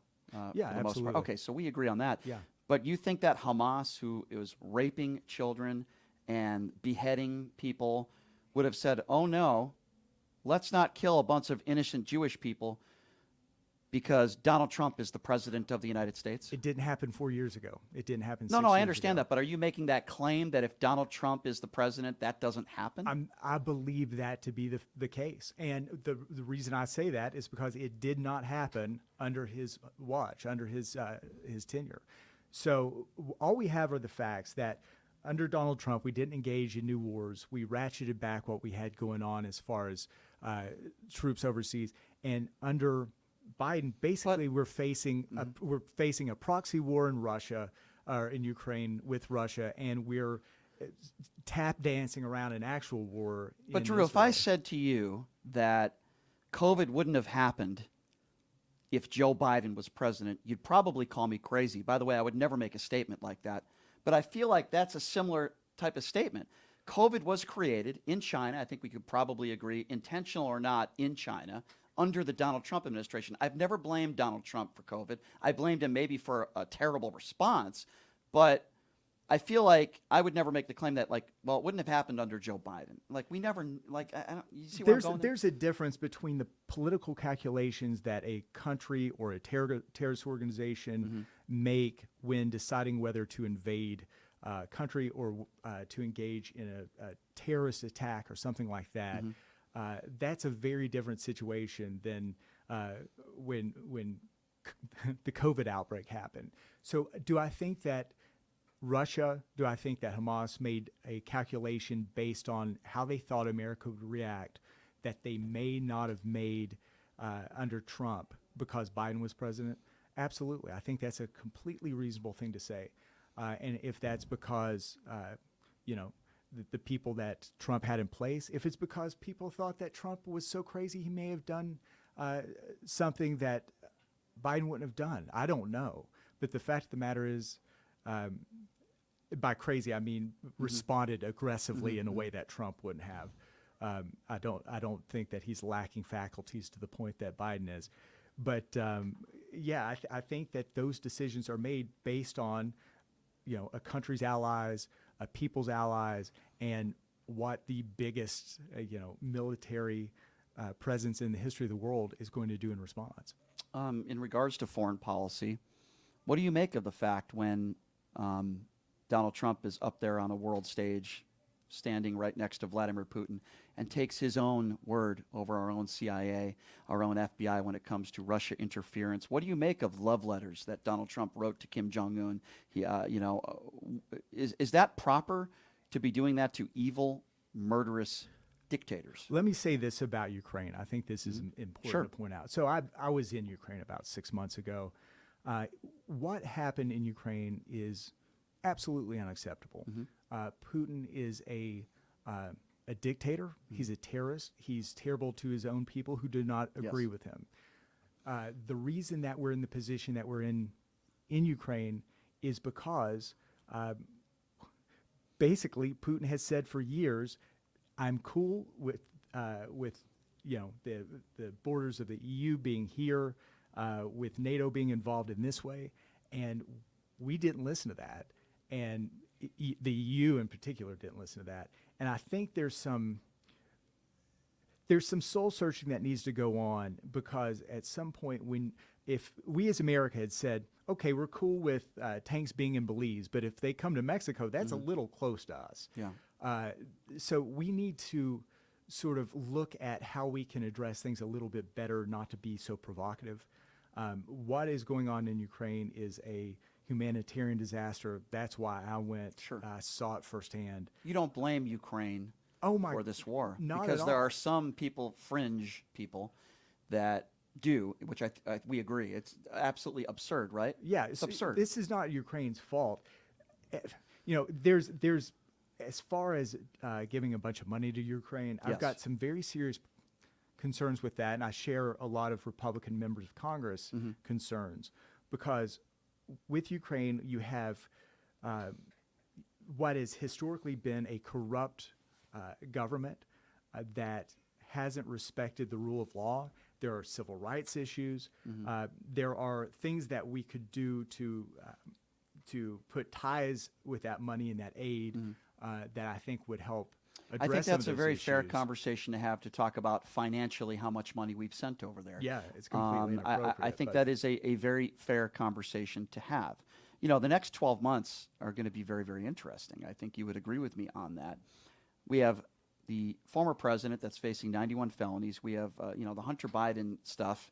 What do you make of James Comer and his investigation into the Biden family, as some Republicans would characterize it as the Biden crime family? I know that you're very critical of the Biden administration, but what do you make of this investigation when it comes to Hunter Biden? Because I haven't seen any there that Joe Biden's committed any crimes. Well, I think that's what the investigation's about. So I'm interested to see sort of what gets turned up over the next few weeks as we find out more. I mean, clearly what Hunter Biden has done is unacceptable, and I think that there's enough smoke with the. This will come as a shock to no one. There's actually a pretty tight relationship between Hunter Biden and Joe Biden, between the father and son, and so But that's not illegal. It's not illegal, but there's enough smoke to look into that. And I think if the tables were turned and we were talking about, Don Jr. and Donald Trump or whatever the case is, that those sorts of investigations would also be fair. Okay, let's go there. Let me ask you about that. Why has Jared Kushner not been investigated? He received $2 billion from the Saudis. Donald Trump didn't send Mike Pompeo to Saudi Arabia. He sent Jared Kushner. And then 2 weeks after his administration was done, Jared Kushner received a $2 billion check. Donald Trump's daughter received over $600 million in trademarks from the Chinese. If that's the case of what you just said, that, well, this would have been investigated and that would have been investigated, Republicans seem to have such a big problem with Hunter Biden receiving this money from Burisma. I think it was $50,000 a month. Then why don't they have the same issue, and why isn't Jared Kushner being investigated for a $2 billion check he received from the Saudis? Part of the problem we've got right now with politics, and I think you'll agree with me because you and I, you're picking issues that we might be on the other side of, but when I listen to you, I know that you and I agree on a lot more than we disagree on. I don't disagree with that. The biggest issue right now that I see, other than the economic issues that, frankly, the Democrats are mostly responsible for putting us in, is the division, the name calling, the my side is always right, your side is always wrong, the sorts of things that Susie Lee, frankly, has been very engaged with. I don't see, Democrats aren't bad people. I think that there are a lot of Democrats who have a tough time with math. Republicans are bad people. Republicans have a hard time of sort of articulating how their way is best to help. And when it comes to these investigations, as one side would call, and witch hunt as the other side would call, we need to get in a situation where we as Republicans and Democrats alike can have conversations where we look at concerns over, improper relationships, illegal activities, without it being a partisan thing. So to answer your question, very difficult to do that in Washington D.C. today. That's true. And to answer your question very specifically is when Democrats get in control of the House, guess what's going to happen? There are going to be investigations back into Trump. So it's just whoever is in control at the time is whoever can go after. And I understand that the left and the right like to play political games, and I don't necessarily disagree with you there. All I'm from a pragmatic standpoint. You have a former president that's been indicted. He's facing 91 felony counts. James Comer and his Republican friends have been investigating the Biden family, as they would characterize it, the Biden crime family. All that James Comer has come up with is some sort of loan between Joe Biden and his brother. By the way, no illegality there. And you have Hunter Biden that is facing another indictment with a unloaded gun that he had illegally that he didn't commit a crime with for 14 days. If Hunter Biden committed crimes, guess what? And the evidence proved that, go ahead, convict him. But I haven't seen, and by the way, Hunter Biden has never been a politician. He's never worked in the Joe Biden administration. Am I saying he hasn't done anything wrong? No. But I want to see actual evidence. And I feel the same way but Drew, have we seen any evidence that Joe Biden committed a crime? I haven't seen anything. Again, that's what the investigation's about. I think we're a couple weeks too early. But they've been doing this for years, investigating the Biden family. But we're having real investigations, upcoming in the next few weeks. And I think, by February, we should be able to say, here's what we learned, here's what we didn't. Republicans were right about this. Republicans missed the mark about this, whatever the case is. So that's a discussion to have, down the road. Same with the Trump kids, with Jared and I never hear Republicans talking about that. Well, you never hear Democrats talking about I've heard plenty of Democrats that have talked about Menendez, that have come forward and said that he should be outed from office. I've heard plenty of Democrats on CNN, actually, that have said that if Hunter Biden committed a crime, then you go ahead and investigate him, indict him, which he's been indicted, and convict him. And I've heard the same thing from Republicans about Jared Kushner. I haven't heard it about Donald Trump.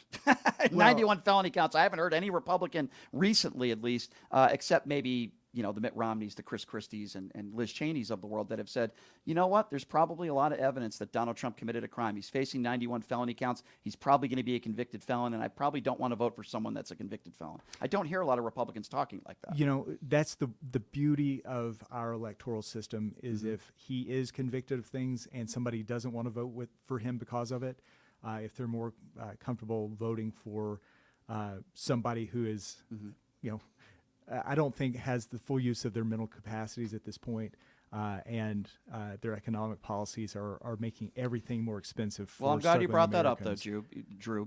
Did I say Jew? I apologize. Drew. Sorry about that. Joe Biden's not the guy he was 5 years ago or 10 years ago. He's old. Let's be honest. I don't want him running for office again because of what you're bringing up. On the contrary, I think you know what I'm going to say. In the last month, Donald Trump has flirted around the idea that General Milley should be executed. He said that you need ID to buy bread. He said Jeb Bush got us into the war in Iraq, and he said he defeated Barack Obama in the 2016 elections. I agree with you. Joe Biden is not a spring chicken. I want somebody else to run on his behalf. I'm with you. But I think if you make that he's not, all there capacity-wise, I think you probably have to make the same claim about Donald Trump with just the statements he made over the last month. I don't think Donald Trump is very well mentally either. We need both younger people. By the way, most people agree with me. They don't want to see Donald Trump versus Joe Biden. I would imagine you're probably in that state as well, I would assume. We need younger people in office. I think they're both too old to make a general statement. One of my favorite things I've heard recently is Joe Manchin was at an event.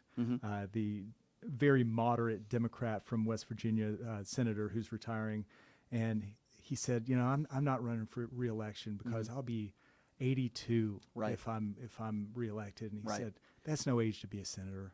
That's prime time to be president, baby. I thought that was really funny. Do you think there should be an age limit, though? Because you have to be 35 to be president. Should you be over 70? I think the age limit comes with the voters. And I think that if people in the primary have a problem with Trump's, either his age or, his blustery talk, however you want to phrase it, then they have the opportunity not to vote for him.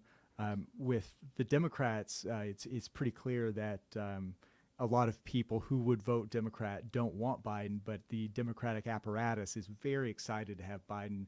That's, well, they don't want to vote for Trump, of course. Right? Well, but I mean, what I'm saying is that, between Biden and Trump, I won't say that. Some Democrats will choose Biden over Trump, but a lot of Democrats, I think, would rather have somebody who's competent and not having other people run the show. And I get that. That's the thing. If somebody doesn't want to vote for somebody because of their age, they don't have to. And that's, every person has the right to take that into their of calculation. We have that right. I certainly agree with you. I guess. But should we have a constitutional amendment to say nobody over 75 should be president? No. I don't think so. And in you running for office as trying to be the next congressman here out of Nevada, you want our elections to be fair. I get that. But let me ask you another question in regards to this. Back in 2016, before Donald Trump ran against Hillary Clinton, he made some claims that the elections are rigged, they're stolen, Hillary's going to cheat, the Democrats are going to cheat. Then something happened. He won. Hillary conceded the next day. And for the next 3 years, around the next 3 years, I didn't hear Trump talking about a rigged election. Everything, I guess, ran smoothly. Donald Trump also won. And I didn't hear about election integrity from many Republicans out there. No election is perfect. There's going to be some levels of fraud, and I totally get that. No, nothing's perfect, and I'm totally okay with that. But then he started up again. 2019, the elections are rigged. Joe Biden's going to cheat. He's going to steal the election. Don't you think that's kind of a coincidence that Trump wins and then we don't hear a lot about election integrity from Republicans for the next several years? Or maybe not a coincidence? I guess that's what I'm trying to say. Well, I mean, this is not – you're talking to the wrong Republican about this because, as I mentioned earlier, I think a lot of our talk about your vote's not going to count, your vote won't count, the elections are rigged, I think it's done a lot of damage to us as far as voter turnout. So my concerns aren't with things that claims that may or may not be substantiated. My concerns are with legitimate issues that we have here in Nevada. Let's talk about that. Should we have universal mail ballots without request? I would say that Utah has universal mail ballots. They require people to put the last four of their social or their driver's license on the ballot when they vote. And that takes care of any issues you have with, the signature verification is set too strong. It's set too low. We've got issues in Nevada that we need to work on. Those issues include that we should have the ballots received by election day. Ballots shouldn't be postmarked by election day. whether it's optics or actual cheating, there are concerns with those universal mail ballots being, you see them in a trash can at the post office, and could somebody grab those? What happens with my race, for example? I was the first Republican in 14 years to be elected to the Clark County Commission on election night, and I was for 6 days. And I went from having a 2,500 vote lead to losing by 336 votes. Right. I think that, where some ballots come in that had bogus signatures? Probably, but I accept under the law, the way the rules work, that I lost. Right. I mean, I'm not. And I appreciate that, and that is one of my biggest criticisms of Trump when Bill Maher said he's never going to leave the White House. I mean, he was kind of right. So I appreciate that about you, that you're willing to accept the outcome when there's no evidence of widespread voter fraud that could change the outcome of an election. And you're right. A lot of people, it's hurting Republicans, in my opinion, what Donald Trump is doing. You know what I think is really hurting Republicans, and I want to dissect your brain on this. I think they talk about gender ideology too much, and they talk about drag queens reading books to kids when we know that's not, nobody's died from drag queens reading books to kids, right? And I don't think there's ever a Democrat out there that's saying you force a child to go to that. It's up to the parents, right? I just feel like they're talking about the wrong issues in a general term. Talk about inflation. Talk about the economy. Talk about the border. It is a crisis at the border. These are the things that I think most Americans want to talk about, and I feel like there are a lot of Republicans out there in office today that are talking about Hunter Biden's laptop. They're talking about, again, gender ideology. Ron DeSantis was asked, how are you going to end the war in the Ukraine?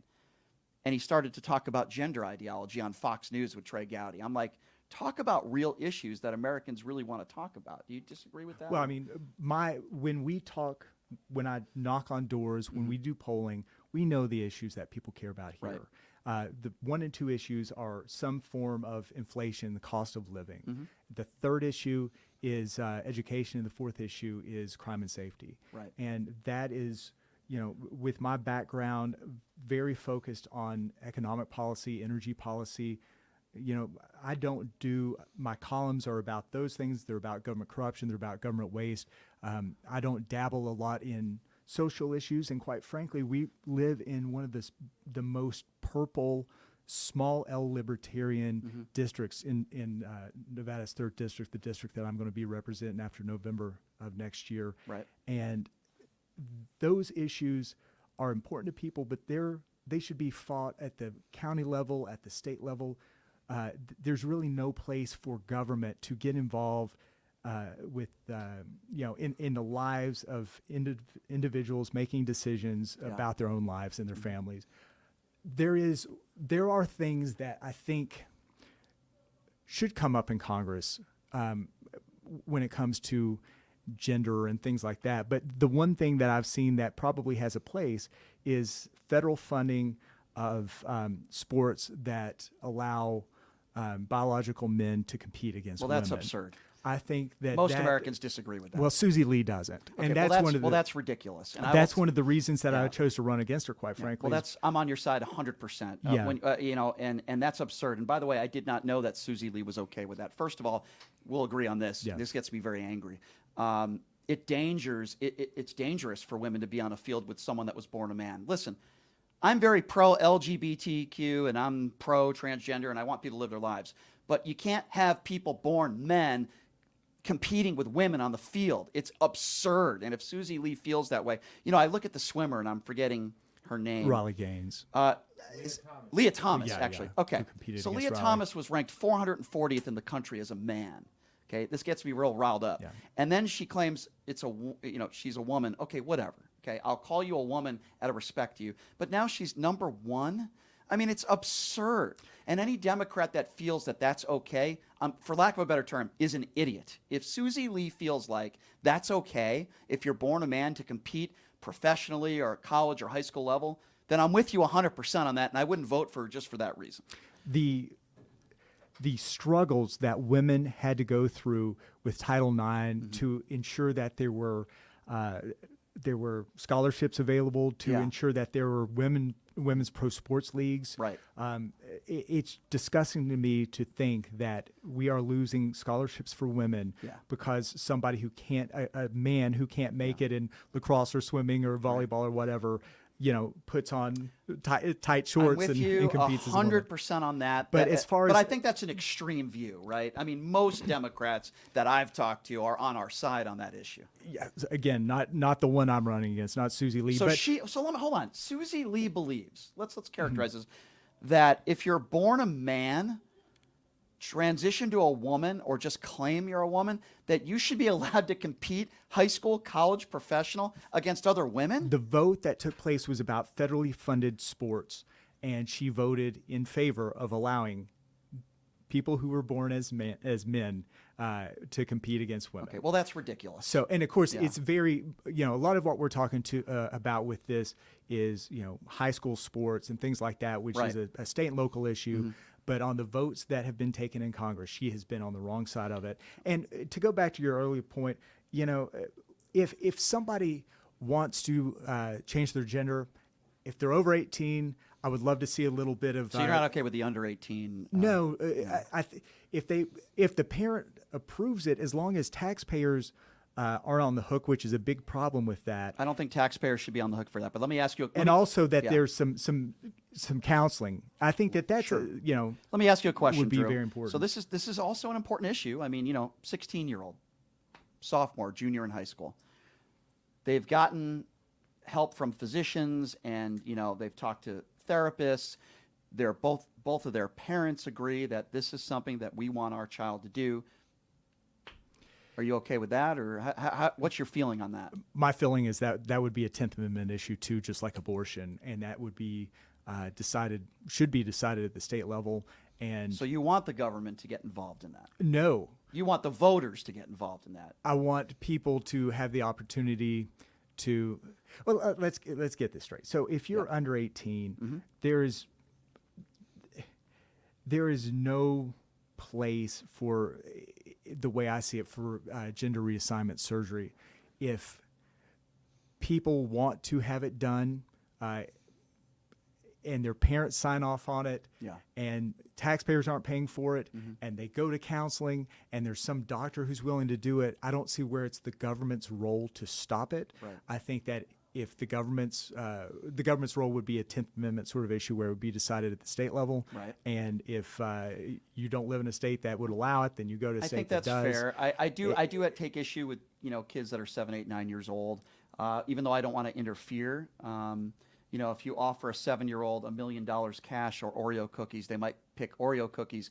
I'm with you there. Well, when you say, think about, yourself on the playground saying, ooh, so-and-so is gross, or, I think I want to play with a doll rather than a car today. Does that make me a girl? The sort of pressures that little kids are having, it's just ridiculous. Yeah, we agree with that. I mean, understood there's there. no place. What are your thoughts on gay marriage? I don't think I ever asked you about that. Yeah, so I was actually the first conservative columnist to come out and say that, and this was in 2011, I think, in America, who came out and said that there's no place for government in marriage, period. Marriage, the way it should have gone down, if I were king of America in 2011, 2012, when these sorts of discussions were taking place, right, I would have said that a marriage is first of all, is a contract between consenting of individuals, right, whatever that means, where the government's only role would be a civil contract, so that if that relationship broke up, that things could be divided in a fair way. Yeah. But marriage is fundamentally between you and your partner, and So you're okay with your that, God or obviously. whatever. So Yeah. I don't like the way that it went down, but there's no way to say that if government is involved in marriage, that that gay marriage shouldn't be allowed. Yeah, I don't want my problem is government being involved in marriage. Of course, I don't want government involved in almost anything. Yeah. I do think that we should help the poor a little bit more, and I want the government to get a little bit more involved in those who are mentally ill and those who need a lot of help. I don't have a problem with food stamps, welfare, that sort of thing. But I got to say this. I don't characterize you as a MAGA Republican. When I use the term MAGA Republican, it's fail to criticize Trump for anything. He's the next Messiah. Anti-LGBT, anti-gay marriage, which obviously you're not against. If somebody characterizes you as a MAGA Republican, you don't sound like a MAGA Republican. How do you characterize yourself? I've let me sort of give a little bit of my background. This might help you understand. So I grew up in a trailer in rural Appalachia, and I only had the opportunity to succeed because my mom lied about my address and said I lived with my grandmother. I was zoned to go into a terrible school that had like a 9% college admission rate from that high school. And so I got to go to the city school, which is a little bit better, have a better chance at going to college. And through that experience and seeing how sort of illegal school choice worked for me, I became very interested in the idea that parents should be empowered to send their kids to a place where their child can receive the best education. So that's sort of my education background.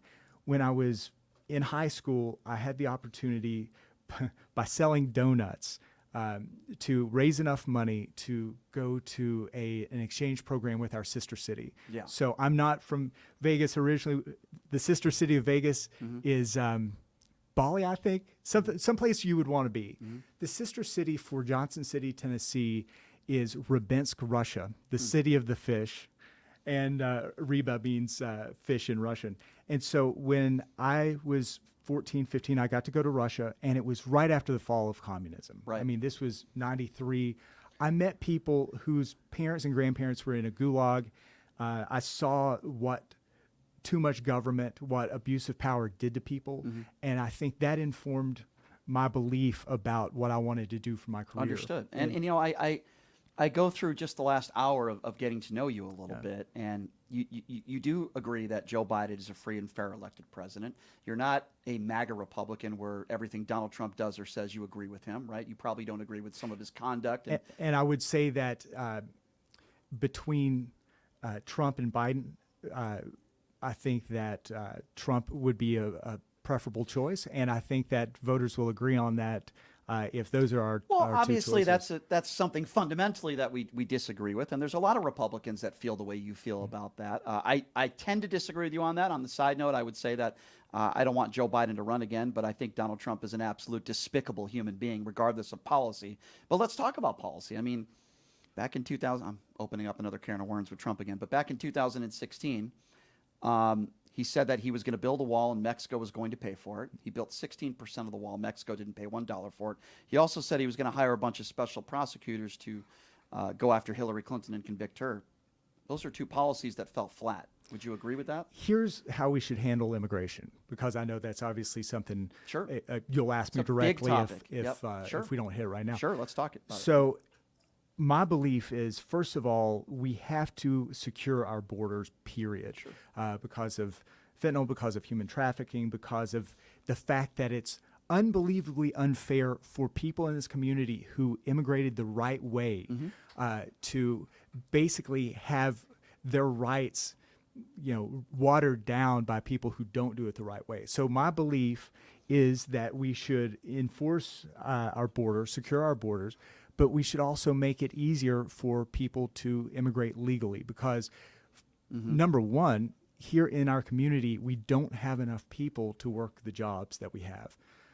Number two, in order to, I'm a government waste watchdog for a living. I went to school for that. I'm an economist. I've saved taxpayers literally $60 billion by exposing wasteful spending and getting lawmakers to cut the spending. So I've saved taxpayers money out of their pocket. I'm very proud of that. But I make fun of $100,000 here, $2 million there spending. But the fact of the matter is, we can't cut spending like that and address our debt.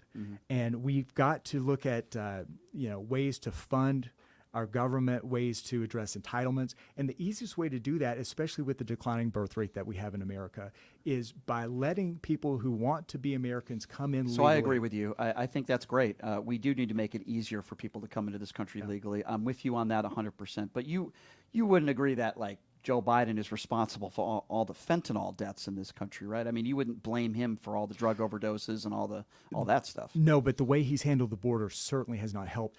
Frankly, the drug war has been a huge failure, and I'll explain how that relates. So, with fentanyl, we can look at China, we can look at the border.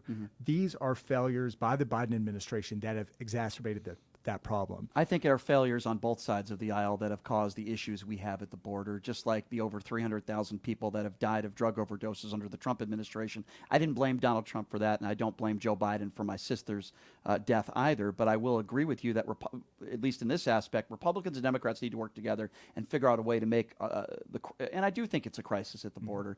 I would also say that the overwhelming majority of those that overstay that are illegal in this country overstay their visas, and I don't hear Democrats or Republicans address that issue either.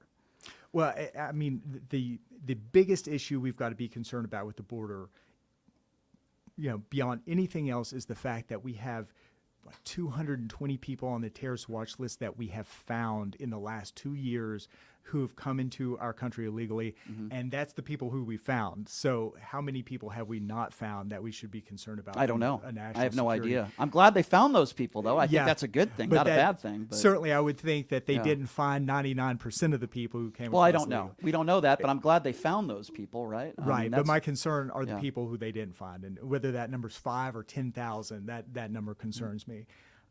But ultimately with fentanyl, we've got an issue with how we address drugs at the federal level that we've got to look at, which is, I was a dare role model when I was a kid back in the 90s. This is your brain on drugs. I remember those commercials. Yeah, obviously growing up under Reagan and seeing those commercials, and then talking to kids when I was in high school. And to this day, I've never done a drug in my life, and I am... it'll be odd to hear somebody who's in that position say what I'm about to say. Never taken a drug in your life. Not an illegal drug. Right. Smoke a cigarette or never done that. Never. No marijuana. No, but I'm glad that I live in a city that has legal marijuana. You're okay with that? Absolutely. Marijuana being legalized. Okay. Absolutely. I mean, we would be in a lot safer position if we legalized a lot more things, because the reason why fentanyl exists today the way it does is because of the drug war that is outlawed one drug after the other that we could have addressed in a safe way, that we could have regulated, that we could have kept cleaner, that we could have made it so that we bought it in safe situations, consumed in safe situations. Instead, we're forcing people to get stronger and stronger drugs made by Jesse Pinkman somewhere in in the middle of the desert or in Mexico. And that really, that's a government failure that we as Republicans don't look at enough. And I'm so thankful for our law enforcement who tries to address these problems and play whack-a-mole with drugs. But the fact of the matter is there are a lot of things that we learned from Prohibition in the 20s. And we saw so many people die. We didn't, because we're not 200 years old. But we're not Joe Biden. See, I'm going to make a Republican joke there. You see that? Thank you. Yeah, Joe Biden will tell us all about it. But there were so many people who died of lead poisoning because people had stills in their backyard in the mountain or whatever. And we need to take a serious look at the way we as a country approach drugs. We need to, again, redouble our mental health. But that leads me to healthcare, right? And you've been critical about Obamacare.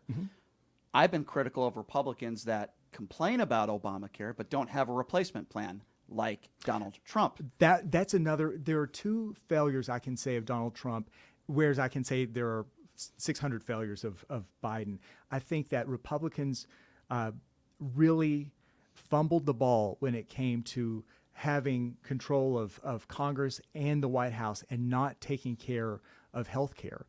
There are things that we can do to lower costs by increasing transparency, by creating more competition in the marketplace. Listen, when Obamacare came online, I was an independent contractor. Right. And you actually wrote an article about that, right? And Chattanooga, right? A news publication where you were actually criticizing his policies. That's a different story, but we can get into that, sure. But I was paying $60 a month for health care, and I had a $3,000 deductible. 2 months later, after Obamacare passed, I was paying $600 a month, and I had a $5,000 deductible. So to say that Obamacare, and I could not keep my doctor, even though Obama said I could keep my doctor. And so what that did is force me off of health care.